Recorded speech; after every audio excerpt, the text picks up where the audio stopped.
Could Trump win with a contingent election? Welcome back to the channel, Culture Confederacy here. It's Wednesday night. Hope you all had a great New Year's Eve. Lots of news out there. But you can demo guarantee that the only story that's going to matter this year is the 2024 election. Because it's the greatest election in our lifetime since the last election and since the election before that. And all the elections that happened in the 20th century, 19th century, 18th century, you name it, this is the most important election of our lifetime. We have to get Biden in there. We have to get Trump in there. That's the beauty of being an independent voter. But at any rate, and by the way, thank you for subscribing, being a part of this thing called the Culture Confederacy. Love doing these videos for you guys, as you know. Wouldn't be here without my audience. That's the honest to God truth. So there's an article at The Guardian. This goes back to September of last year. It's by Stephen Martin. He's one of these anti-Trumpers. I mean, just as a casual observer here, I have never seen such obsession over one man, Donald Trump. I mean, to an extent, I'm guilty of that too, but I'm doing a YouTube video here, doing a YouTube channel. So, you know, I really have no choice in the matter. I've got to comment on what's happening in the news. So, article by Stephen March. He's an anti-Trumper, and he's really scared that Trump might make it into the White House by a contingent election, while also being against the Electoral College, calling it archaic. So, title of the article, here's the scary way Trump could win without the electoral or popular vote. So, it's somewhat of a lengthy article. I'll just skip through it here. The obtruse and elaborate mechanisms of the U.S. Constitution relating to the elections, or relating to elections, there you go, relating to the elections, which used to be matters for historical curiosity, have become more and more relevant every year. In 2024, there's very much a way for Donald Trump to lose the popular vote, lose the Electoral College, lose all his legal cases, and still end up president of the United States in an entirely legal manner. It's called a contingent election. Now, I've been seeing this, that Trump might get a convention somewhere. Did I say convention? I mean conviction. He might get a convention somewhere. Yep. He might get a conviction somewhere, but that conviction will probably be overturned by the Supreme Court. So he'll still be able to run for president, and I'm thinking he will win through a contingent election. I'm just seeing that for some reason. I could be wrong. I could be 100% wrong here, but for some reason I see a contingent election. Now, a contingent election is the process put in place to deal with the eventuality in which no presidential candidate reaches the threshold of 270 votes in the Electoral College. And in the early days of the American Republic, when the duopoly of the two-party system was neither desired nor expected, this process was essential. So the two contingent elections in U.S. history go back to 1825 between Andrew Jackson and John Quincy Adams. Then you had a contingent election with a vice president in 1836. Now, during the 1825 election, they had these negotiations. John Quincy Adams becomes president. Henry Clay becomes his vice president. But this ended up working in Jackson's favor because he was elected in 1828. Now it says here, many 2020 election deniers and skeptics ran for office in the 2022 midterm elections. This according to a University of California, with 229 candidates winning their elections. A total of 40 states elected a 2020 election denier or skeptic to various positions, from governor to secretary of state to attorney general to Congress. I never bought into this whole idea of election denier,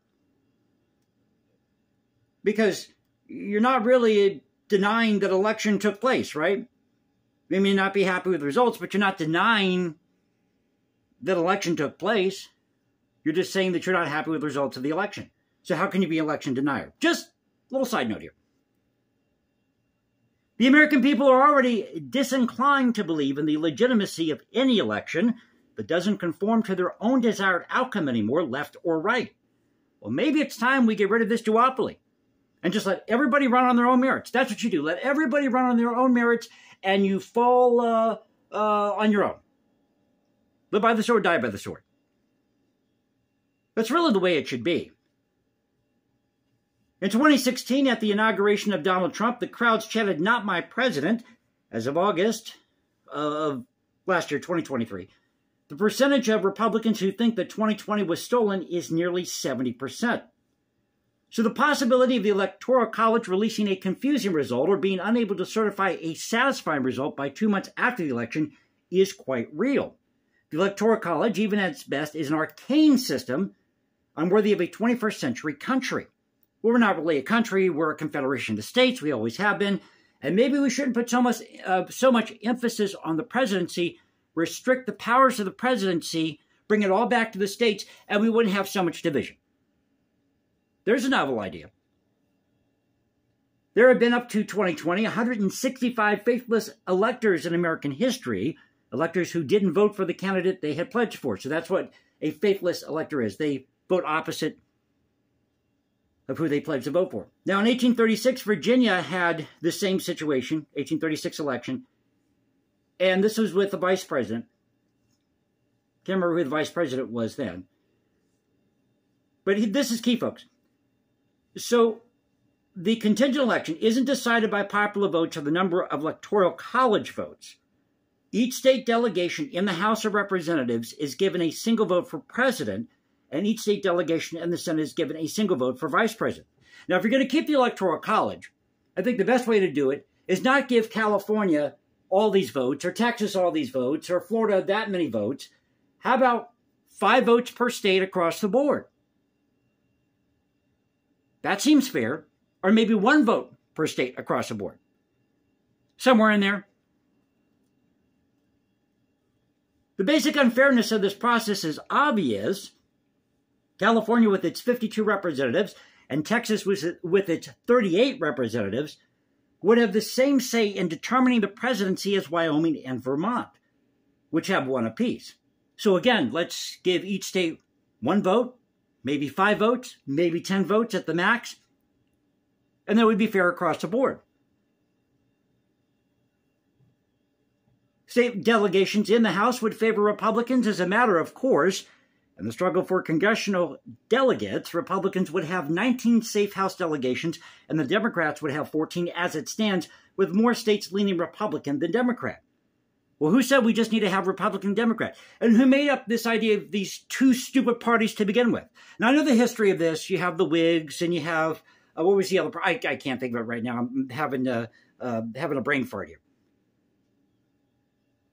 But how about, like I said, having multiple people running on your own merits? That's the way you run an election. Tell me what you're for, and I will vote for you if I agree with it. All that would require from a technical legal standpoint is for enough electoral college votes to be uncounted or uncertified for the contingent election to take place, virtually guaranteeing a Republican victory and hence a Trump presidency. It would be entirely legal and constitutional. It wouldn't just be recognizably democratic to anybody. Remember that autocracies have elections. It doesn't matter who votes. It matters who counts. So maybe it's time we do a complete overhaul of the electoral system altogether. Start from scratch here and give more power to the people. One party or the other party shouldn't be deciding how elections go. Or 2 parties shouldn't be deciding how elections go. You want to run for office, you run for office, and you have to run on your own merits, no attachment to any party. Come up with your own money to do that.